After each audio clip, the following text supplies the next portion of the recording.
we are here at our Masli village, doing the detours, understanding and speaking to the people.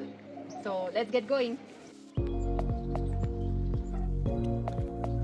आपण बाहेर अंगणात हे दिवाना लावून झोपू शकायचो ना, थंडी राहायची तेव्हा. हो हो हो हो. आता तसं नाही ना. तुम्हाला काय वाटतं, शहरातलं जीवन चांगलं की इथलं जीवन? खेड्यातलं काय? आम्हाला इथेच वाटतं. कारण की बाई सिटीमध्ये पण ना तुला गॅस भरली हे जमणार नाही. आम्ही मुठभर काड्या आणतो, 3 गोटे मारून दिला, पेटवून टाकणार, बस संपा. बरोबर आहे. सिटीमध्ये जमन का? तुम्ही चावल जर संपली तर दुकानातून आणाल, पैसे जर नसेल का करा. आणि खेड्यामध्ये कसं आहे, वर्षाचा आपली सामग्री राहते, नाही जर राहिला तरी एकामेकाला मदत करतात. Community engagement. म्हणजे शहरी भागात आणि ग्रामीण भागात काहीच नाही, कारण जीवनशैली बदलली. अगोदरचे घर कमी लागत होते, त्याच्यामुळे कूलरची गरज नव्हती.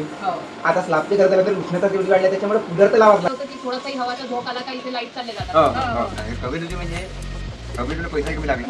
आणि जे उन्हाळ्यात आहे ना, तर उन्हाळ्यामध्ये थंड लागते. कवितेला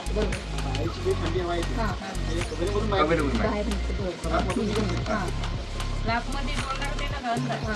त्याच्यामुळे स्लॅबमध्ये बसणं नाही आवडत. शासनाचा निर्णय आहे ना, आर्थिक पद्धतीचा घर पाहिजे त्यांना. आणि तुम्हाला तसंच आवडते की? आपल्याला आवडते, पण आता जो वातावरण आहे, ऊन खूप आहे ना आता.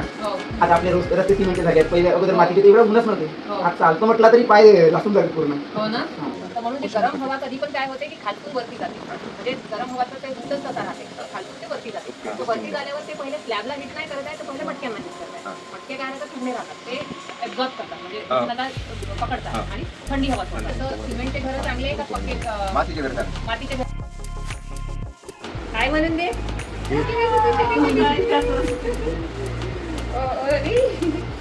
चलो बाय बाय बाय.